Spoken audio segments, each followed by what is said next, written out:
Hello everyone, Joe Menza here, and it's a nice day for painting outside. I'm just doing stuff from imagination, but it's always nice to get outside, even if you're not painting something outside. And the lighting is really nice too, so I enjoy it in my backyard. So today I'm doing a few paintings. We'll do maybe a three-fer, just quick paintings. Each one maybe about 10 minutes apiece. Just from imagination, just on the fly, using simplicity and brush strokes. So we're using 9 by 12, 10 by 14, whatever paper I just happen to have on hand, cotton paper. And we're going to stick to the basic colors here, ultramarine blue, to start, and we're just going to do just a variety of different let's say, sketches. So we're doing some ultramarine blue. I've got out actually the medium hake. I realize a lot of people are probably using the medium size, even though the large is the large is your most coverage. But if you're going down to smaller paper, then the medium can be easy to handle. So here I'm just doing a little bit of just showing you how you can brush cleanly into the blue. You can create some clouds.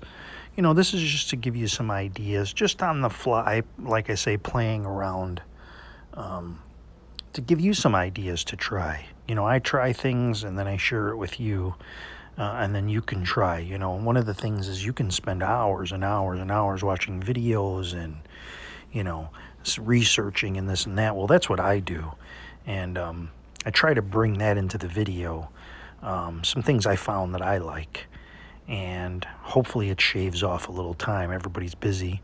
Hopefully it shaves off a little bit of time off of your, you can just get to the fun part of painting.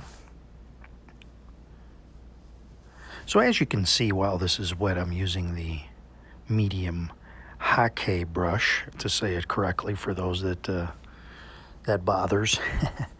So I'm cleaning up some of the areas here. Put on a very heavy amount of blue, and then you can play around within that wet paint. And you can see we've created a blue sky with some white clouds. And then I probably should have left it here, but I thought I'm going to take some gray from the palette, and I'll just put that sort of over the top as kind of a gray,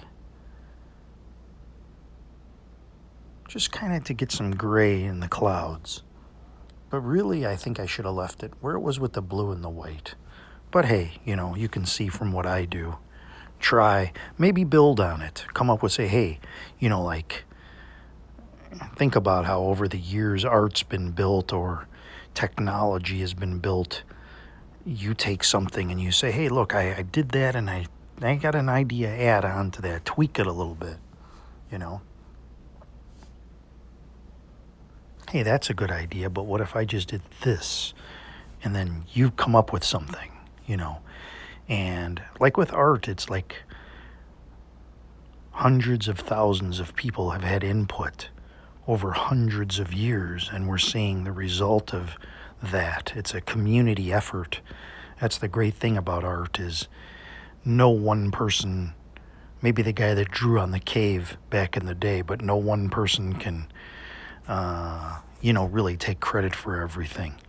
You can give credit to the talent, to the time put in, but no one person can claim they invented any particular thing. I mean, you have Picasso, he came up with the cubism, or, this or that. There's little elements in there that somebody has sort of revolutionized, but overall it's a community effort. And really, this doesn't look bad with the gray. I just think it probably was fine where it was. Sometimes you got to sit back and go, should I touch this? Should I go further with this, But it's got a unique look to it. You tell me what you think.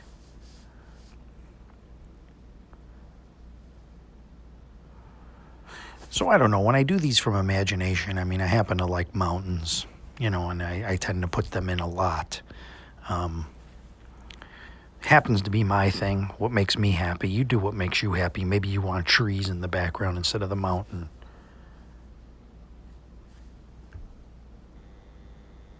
So I'm going to do a little scraping here with the plastic card. So just go for that mountain shape and then scrape in where you think the peaks are. Then I come back in with a little darker color and I shade the darker side.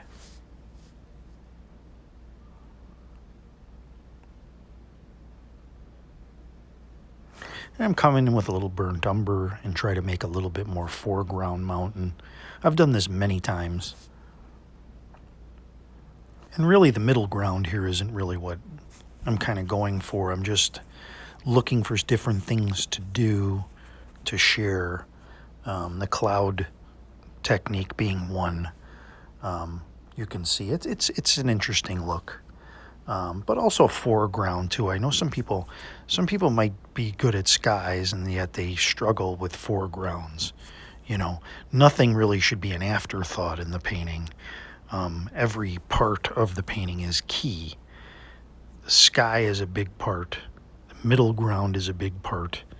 You know, the foreground really is what's going to be the thing. Probably your focal point is going to be there.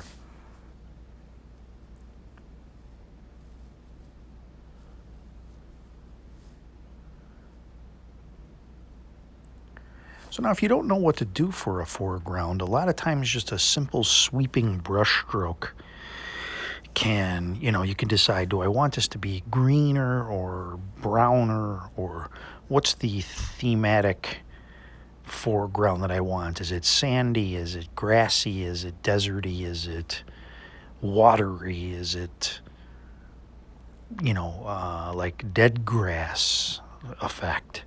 So you're going to be looking at brown, green, blue, or even yellow, a yellow strong, because grass can sort of go to the yellowy side.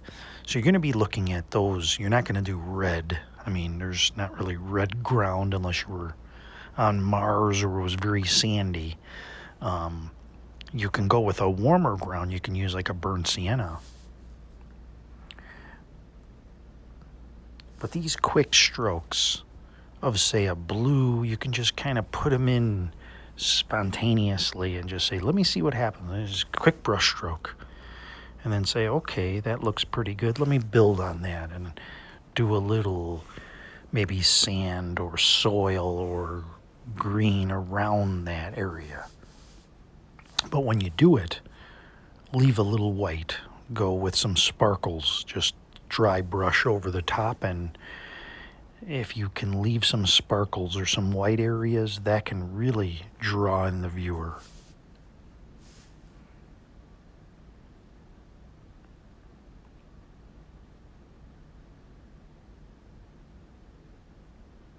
A little bit of wind out here. My umbrella above me is catching some of the wind. You see that moving a bit. So once you've done that and you've put in the basic strokes and you have a foreground you're happy with, then you can start coming in with a little more detail work, maybe some foliage, some shrubbery, some grass blades, and then some darker elements to push the lighter elements out. So start shading or looking for areas where you can make lighter areas look darker by putting dark tones near that and creating some counter change situations. You see, like, okay, in the mountain now, right above the mountain, we've got some sky, and then we've got some gray to the left and right. So we've got some light above the mountain, and then boom, we hit the mountain, and the mountain's dark. So immediately we have contrast right in the center. We have like a counter change going on there. So now we want to bring that down into the foreground, possibly even stronger. And how can we do that? Well, if we leave white in the middle, that's actually going to be the brightest points on the sheet. And then we start building grassy areas around that. So now your eye becomes dazzled by the variations in shade, the light of the paper, the darkness of either the grass, rocks, soil, or foliage.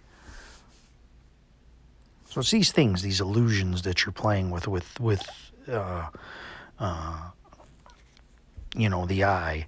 And, you know, there's values, tone, and color, with values being the most important. I don't talk about fundamentals in my paintings as much because I'm still learning, but and I'm passing along what I learned. But lately I've been doing more with values and with sketching and things with pencil, to try to train my mind to look at things more in a tonal value way. You know, when you first start out, you start out painting. You just paint whatever. You're not really into the fundamentals. It's like when you're a kid and you play baseball on the street. You just want to pick up the bat and hit the ball, and run to the base and get a hit.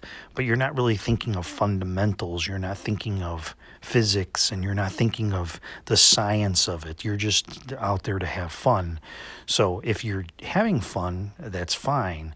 If you start to become more serious about it, and I would think the Patreon people, being that they're, you know, paying, donating, or pledging, are probably more serious about wanting to learn and get as much content from those people that they happen to like their style. So that's where you start to get into the physics and the whys and the composition and, you know, the colors and the tones. So with that, I'm putting my research and my view into that, and hopefully I can bring that to you. You know, there's so many videos, there's so many blog articles and articles out there online to absorb. And that's what I do. I look up as much like a human sponge, and I try to absorb as much information as I can get, and hopefully retain that and then bring it into the painting. And if I can share that with you guys and encourage you and get you to, you know, maybe pick up some things quickly, it'll shave off a lot of time. So that was the end of that one. I'm going to go to my second painting here. I hope you enjoyed that one. Try to do something a little different in each one here, just to get a contrast between three. I could have made 3 videos out of it, but in this case here, we'll try to change it up a little bit. Just show some of the different options. So I've wet the top 3/4 of the sheet down. Going this time with some yellow ochre. You can use raw sienna. Sometimes I'll mix the two together just to get some uniqueness out of it. I figure everybody's kind of using the same colors out there. So you have this sort of yellowy, I think Ron Ranson calls it a custardy sort of a look.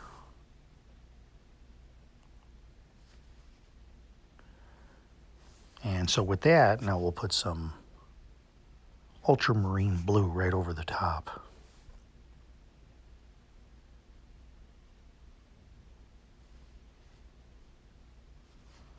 So your first wash is with a raw sienna yellow ochre. Second would be over the top of that, wet and wet, with an ultramarine blue. And that's about the simplest sky you can do, by the way. If you're struggling with skies, you can just do that and leave it and just have a blue sky. Nothing wrong with it. And you can see how that yellow kind of comes through, and it looks like when you look off into the horizon sometimes.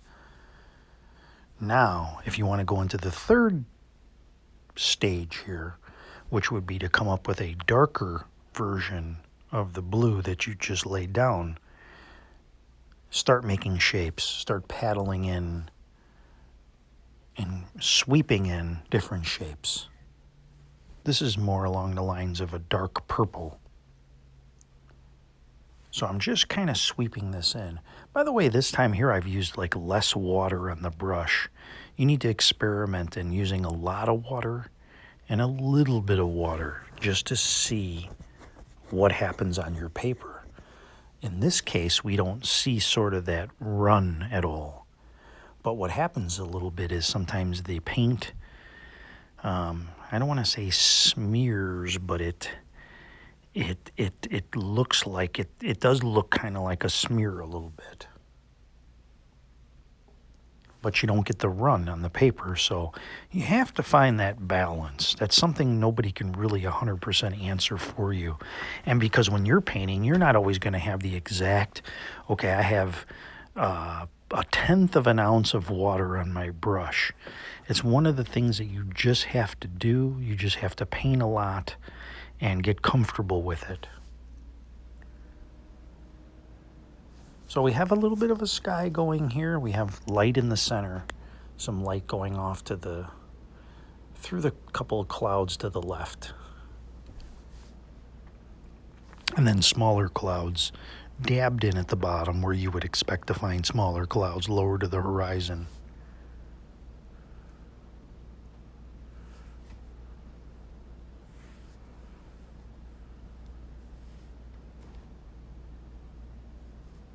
So once again, I think we'll do another little bit of a mountain, but we'll do it with, less water on there. We'll kind of change up the stroke a little bit and get a little different of a look.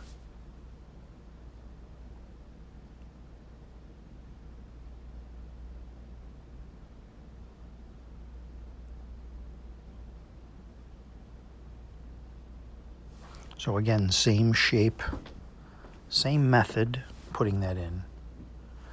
Ultramarine blue, Payne's gray. Probably a little bit of red still on the brush too. Make up that purple. Taking some burnt sienna here, a little bit warmer of a brown. Added with some Payne's gray for shadowing. More of a dunes look here.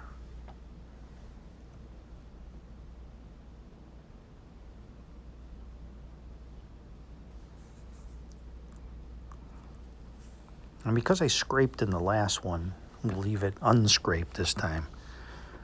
Because, while scraping is a fun little thing to do, you can overdo it. You can do it in every painting. It really should be probably more subtle. So we'll keep this simple.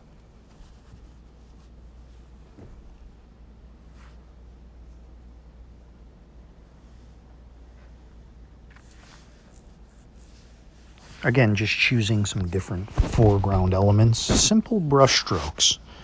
Don't overdo it. Sometimes a simple brush stroke can be all the foreground you need.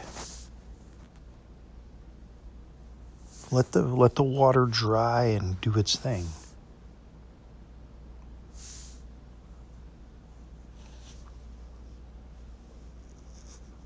Stop, just be more abstract about it. It's something you'll tell yourself. I tell myself, is that enough? How do I know when the painting's finished? Sometimes you just say, that's enough.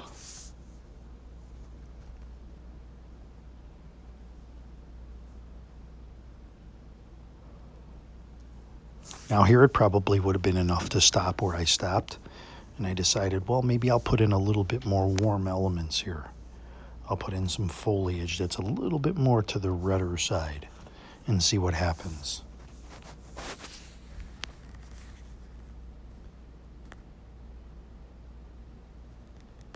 And that's it. So we've got a different look here. Didn't do any scraping. We'll go on to the next painting.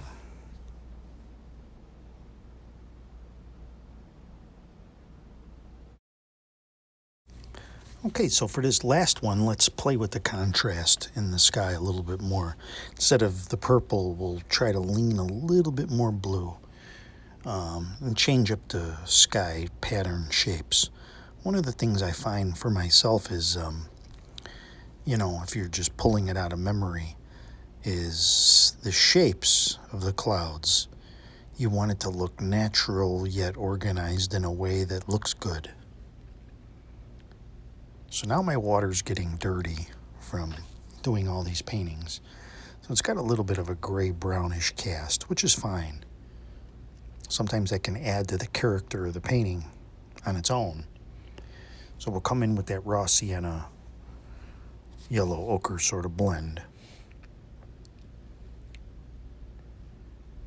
Try to even the strokes all the way down, but it doesn't have to be perfect.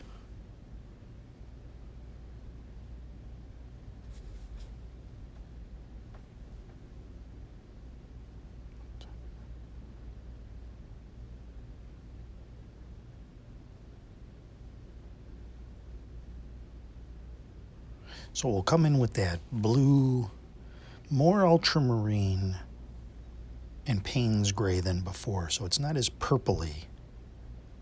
It's sort of a denim color. Sort of a blue jeans denim color. The interesting thing about this is we're painting clouds, but we're painting them the color of the sky, as opposed to trying to paint them white, which in a sense looks natural, but yet isn't accurate. I find that kind of interesting.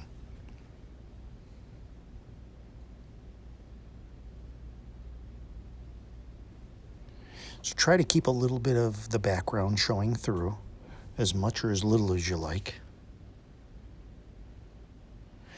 A little bit more Payne's gray on the brush is just giving me a little bit more of a gray look on one side.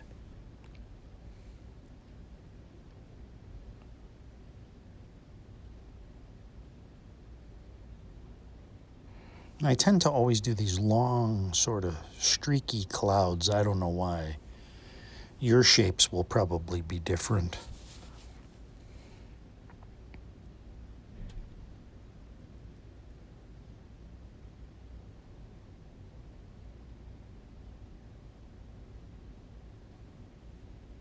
Again, you'll notice that dark to light contrast is the most appealing.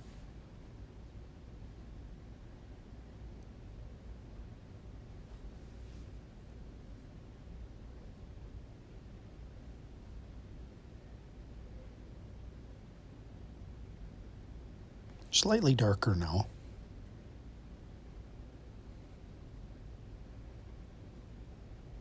Just have fun with it for the most part. As the little darker additions you do makes that light look so much brighter.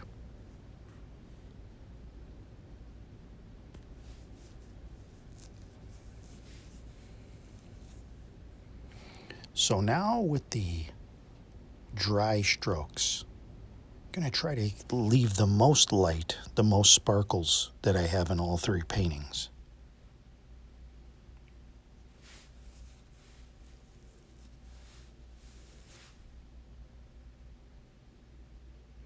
Now you can leave a lot. You can always go back in with another stroke and close it down.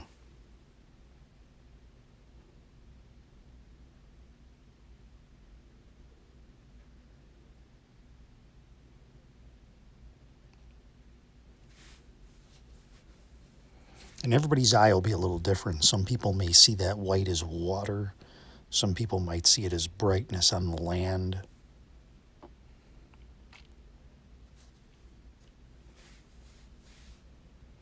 Now I'm just going to put in a little bit of foliage in the back here. Just some trees or bushes. Use a little bit of brown. Sort of play off the colors that we have. Just make some shapes.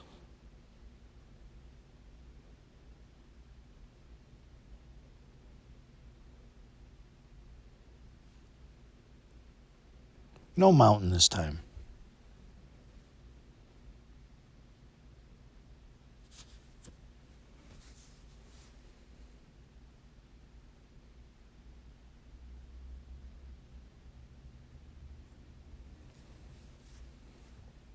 I think on this side we'll do a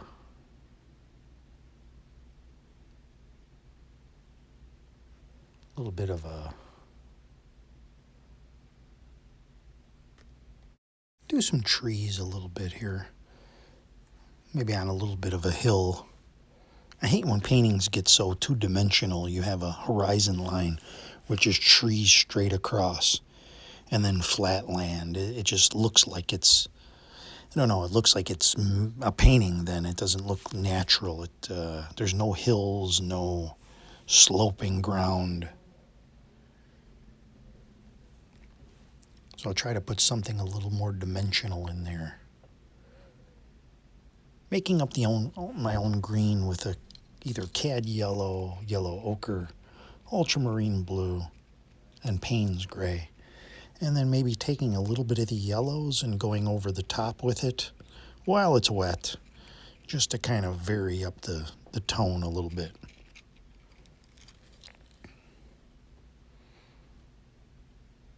Just using a little of what's left on the brush, strokes across for that foreground.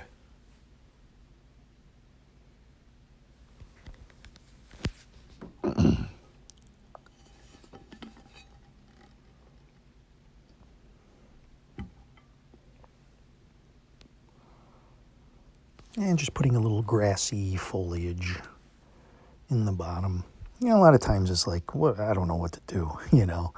You just kind of wing it and you say, I'll put a little grass here, you know. And that's the fun of it. You're the creator. You decide what goes where. Now I'm just flicking a little water off into the solidness of those tree hill there. If you get too solid, too dark of a color, you can flick in little droplets of water. Use a toothbrush, stiff brush with pulling back the bristles and releasing, or take a water bottle, turn it upside down, spray it till it's almost out, and then it'll create little blobs of water.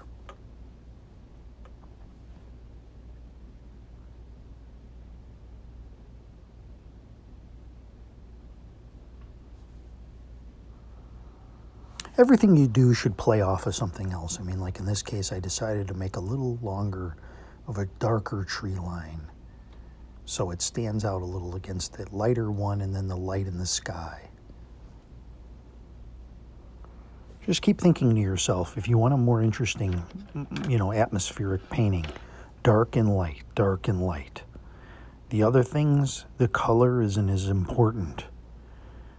Color, unless you really want a vivid painting, and that's your goal, that's fine. But if you're looking for an atmospheric, sort of dynamic painting, just keep thinking of dark and light and dark and light. I'm taking the card now and I'm doing a little scraping just to create some texture. Look at how immediate that is. It created a hill right underneath those trees there. Like magic. I'm always amazed at how much I still enjoy from the first time I saw rock scraping with the plastic card till now. It's never gets old.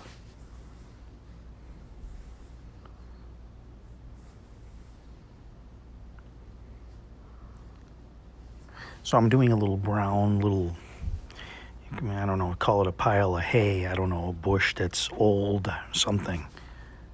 Just something, some kind of shape there. Just feels right. It feels like there should be something here, and I've mentioned that about setting up your room in your house. You put the TV on this wall, you put the couch here, you put the chair and the lamp and the coffee table. You know, you're arranging your room. And by far out of the three I've done, this is my favorite. Just dabbing in underneath where I did some of that scraping so it looks natural. It's not so hard-edged.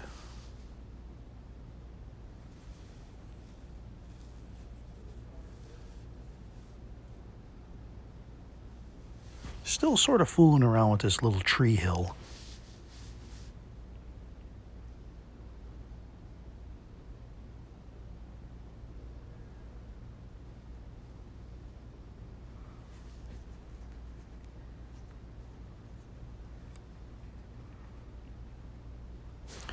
And that little bit of foliage I did on the left with like a dot in the middle, I don't know what that is now. I mean, it kind of dried into something sort of odd. But I think I'll leave it. I think I'll leave it as a curiosity. Maybe it's some kind of house or hobbit hole or something.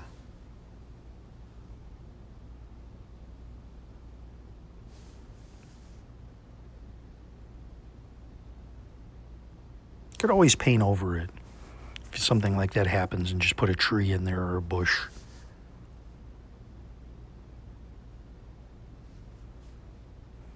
So I did a little scraping and created some tree trunks. So that's it, everybody. Let's take a look at the three paintings in a virtual frame, see how we did. Well, I appreciate all my patrons for their support. I hope you enjoyed this video. Have a great week, everyone.